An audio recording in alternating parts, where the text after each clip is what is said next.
Olá, tudo bem com vocês? Espero que estejam bem, graças a Deus. Deus abençoe a sua vida, o seu lar. Estamos juntos aí, mas é uma leitura no dia de hoje, né? Então, hoje a gente vai estar lendo o capítulo 7 e o capítulo 8, né? De Segundo Reis. Vamos estar dando continuidade no capítulo 7, né? Então, vamos ver o contexto aí, né? De Eliseu aí, que está fazendo aí mais uns milagres aí, dá para a gente entender dessa forma, né? Através do Senhor aí, através de Deus, Eliseu faz muitos milagres aí que a gente acompanhou até agora, né? Mas então vamos lá. Senhor nosso Deus, Pai, te damos graça mais uma vez, Senhor, nesse dia de hoje, Senhor, e queremos aprender de Ti, Pai, com a Tua palavra, Senhor. Nos orienta, em nome de Jesus, com essa palavra que a gente vai estar lendo neste dia de hoje. Em nome de Jesus, Pai, nos orienta. Amém? Então vamos lá. No capítulo 7, vou dar continuidade, ontem até eu li esse trechinho no capítulo anterior, né? Mas eu vou começar no capítulo 7 aí. Então vamos lá. Eliseu respondeu: Ouçam a palavra do Senhor, assim diz o Senhor. Amanhã, por volta desta hora, na porta de Samaria, tanto uma medida de farinha como 2 medidas de cevada serão vendidas por uma peça de prata. O oficial em cujo braço o rei estava se apoiado disse ao homem de Deus: Ainda que o Senhor abrisse as comportas do céu, será que isso poderia acontecer? Mas Eliseu advertiu: Você o verá com os seus próprios olhos, mas não comerá coisa alguma, né? Então, o rei ali desta forma ele ia ver, mas não ia se alimentar da comida em abundância, né? Como o profeta Eliseu falou ali, né? Então vamos ver no versículo 3. Fala bem assim, ó. Havia 4 leprosos junto à porta da cidade. Eles disseram uns aos outros: Por que ficar aqui esperando a morte? Se resolvemos entrar na cidade, morreremos de fome. Mas se ficarmos aqui, também morreremos. Vamos, pois, ao acampamento dos arameus para nos render. Se eles nos pouparem, viveremos. E se nos matarem, morreremos, né? Então eles estavam decididos a entrar ali, né? De alguma forma ali eles pensaram, olha, se nós ficar aqui, nós íamos morrer de fome. Agora, se nós for lá e eles não nos atender, eles vão nos matar, mas de alguma forma eles já estavam com a sentença aí, né? Ao anoitecer, eles foram ao acampamento dos arameus. Quando chegaram às imediações dos acampamentos, viram que não havia ninguém ali, pois o Senhor tinha feito os arameus ouvirem o ruído de um grande exército com cavalos e carros de guerra, de modo que disseram uns aos outros: Ouçam, o rei de Israel contratou os reis dos Hititas e dos egípcios para nos atacarem. Então, para salvar sua vida, fugiram ao anoitecer, abandonando tendas, cavalos e jumentos, deixando o acampamento como estava. Tendo chegado às imediações do acampamento, os leprosos entraram numa das tendas, comeram e beberam, pegaram a prata, o ouro e roupas e saíram para esconder tudo. Depois voltaram e entraram noutra tenda, pegaram o que quiseram e esconderam isso também. Então disseram uns aos outros: Não estamos agindo certo. Este é um dia de boas notícias e não podemos ficar calados. Se esperarmos até o amanhecer, seremos castigados. Vamos imediatamente contar tudo no palácio do rei. Então foram chamaram as sentinelas das portas da cidade e lhes contaram: Entramos no acampamento arameu e não vimos nem ouvimos ninguém. Havia apenas cavalos e carros e jumentos amarrados e tendas abandonadas. As sentinelas da porta proclamaram a notícia e ela foi anunciada dentro do palácio. O rei se levantou de noite e disse aos seus conselheiros: Eu explicarei a vocês o que os arameus planejaram.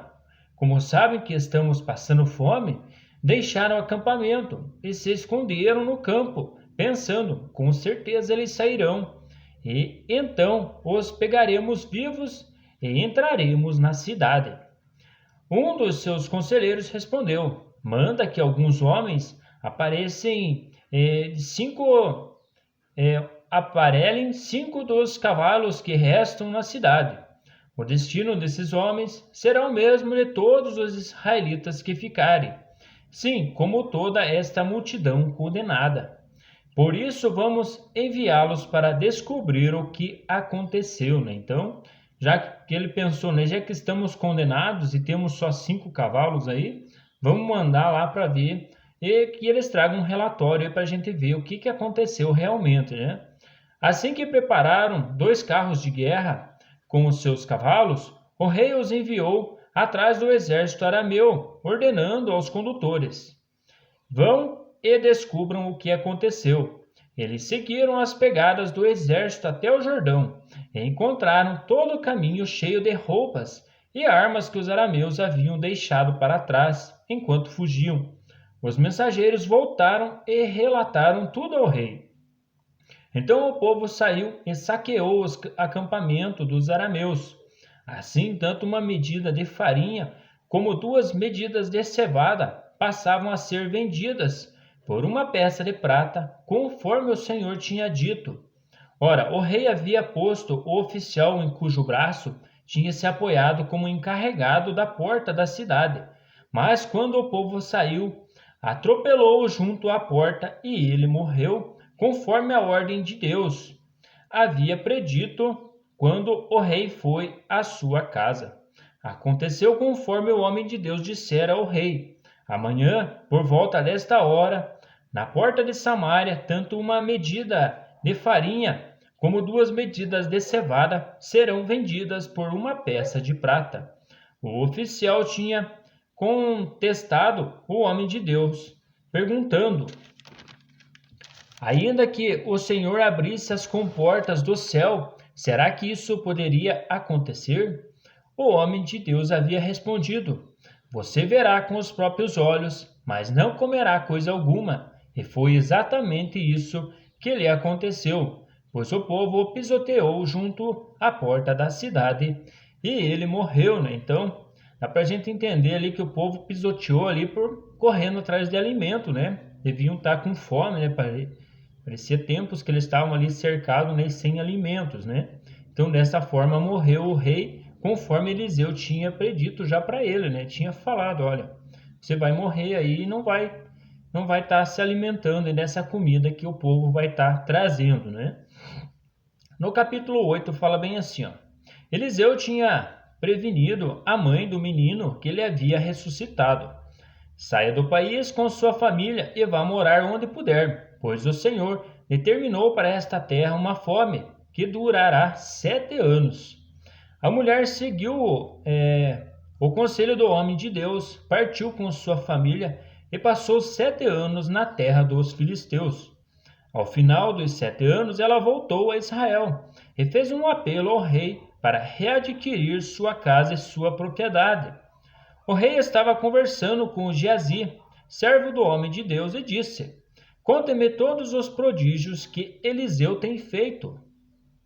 Enquanto Geazi contava ao rei como Eliseu havia ressuscitado o menino, a própria mãe chegou para apresentar sua petição ao rei, a fim de readquirir sua casa e sua propriedade. Geazi exclamou: esta é a mulher, ó rei, meu senhor, e este é o filho dela, a quem Eliseu ressuscitou. O rei pediu que ela contasse o ocorrido e ela confirmou os fatos. Então ele designou um oficial para cuidar do caso dela. Ele ordenou que devolva tudo o que lhe pertencia, inclusive toda a renda das colheitas, desde que ela saía do país até hoje, né? Até aquele momento ali eles tinham de restaurar ela conforme ela tinha saído, né? Ali dá para a gente entender que ela tinha a renda das colheitas, né? Eles tinham de trazer para ela de todos esses 7 anos, né? E confirmou ali como Eliseu tinha ressuscitado o filho dela, né? Então foi um testemunho ali perante o rei, né? Que Deus fez milagre ali através da vida de Eliseu, né? Certa ocasião, Eliseu foi a Damasco. Ben-Hadad, rei da Síria, estava doente. Quando disseram ao rei: o homem de Deus está na cidade, ele ordenou a Azael: vá encontrar-se com o homem de Deus e leve-lhe um presente. Consulte o Senhor por meio dele. Pergunte-lhe se vou me recuperar desta doença. Azael foi encontrar-se com Eliseu, levando consigo de tudo o que havia de melhor em Damasco, um presente carregado por 40 camelos. Ao chegar diante dele, Azael disse: Teu filho Ben-Hadad, rei da Síria, enviou-me para perguntar se ele vai recuperar-se da sua doença. Eliseu respondeu: Vai e diga-lhe, com certeza te recuperarás. No entanto, o Senhor me revelou que, de fato, ele vai morrer. Eliseu ficou olhando fixamente para Azael, até deixá-lo constrangido. Então o homem de Deus começou a chorar. E perguntou a Azael: Por que meu senhor está chorando? Ele respondeu: Porque sei das coisas terríveis que você fará aos israelitas. Você incendiará suas fortalezas, matará seus jovens à espada, esmagará as crianças e rasgará o ventre das suas mulheres grávidas. Azael disse: Como poderia teu servo, que não passa de um cão, realizar algo assim? Respondeu Eliseu: O Senhor me mostrou que você se tornará rei da Síria. Então Azael saiu dali e voltou para seu senhor. Quando Ben-Hadad perguntou: O que Eliseu disse a você? Azael respondeu: Ele me falou que certamente te recuperarás. Mas no dia seguinte, ele apanhou um cobertor, encharcou-o e com ele sufocou o rei, até matá-lo. E assim Azael foi o seu sucessor, né? Então, aí conforme o profeta tinha falado para Azael, né, só despertou aí o interesse dele, né, como o Senhor tinha falado, né? Só aquela maldade já veio à tona e ele fez tudo conforme ali o profeta tinha falado para ele, né? No quinto ano de Jorão, filho de Acabe, rei de Israel, sendo ainda Josafá rei de Judá, Jeorão, seu filho, começou a reinar em Judá. Ele tinha 32 anos de idade quando começou a reinar, e reinou 8 anos em Jerusalém. Andou nos caminhos dos reis de Israel, como a família de Acabe havia feito, pois se casou com uma filha de Acabe, e fez o que o Senhor reprova. Entretanto, por amor a seu servo Davi, o Senhor não quis destruir Judá. Ele havia prometido manter para sempre um descendente de Davi no trono. Nos dias de Jeorão, os edomitas rebelaram-se contra os domínios de Judá, proclamaram seu próprio rei. Por isso, Jeorão foi a Zair com todos os seus carros de guerra. Lá os edomitas cercaram Jeorão e o chefe dos seus carros de guerra. Mas ele os atacou de noite e rompeu o cerco inimigo, e o seu exército conseguiu fugir para casa. E até hoje Edom continua independente de Judá. Nessa mesma época, a cidade de Libna também tornou-se independente. Os demais acontecimentos do reinado de Jeorão e todas as suas realizações estão escritos nos registros históricos dos reis de Judá. Jeorão descansou com seus antepassados e foi sepultado com eles na cidade de Davi. E seu filho Acasias foi o seu sucessor, né? E aqui ele continua contando os reinados ainda, né? No 12º ano do reinado de Jorão, filho de Acabe, rei de Israel, Acasias, filho de Jeorão, rei de Judá, começou a reinar. Ele tinha 22 anos de idade quando começou a reinar, e reinou 1 ano em Jerusalém. O nome de sua mãe era Atalia, neta de Omri, rei de Israel. Ele andou nos caminhos da família de Acabe e fez o que o Senhor reprova, como a família de Acabe havia feito, pois casou-se com uma mulher da família de Acabe. Acasias aliou-se a Jorão, filho de Acabe, e saiu à guerra contra Hazael, rei da Síria, em Ramote de Gileade.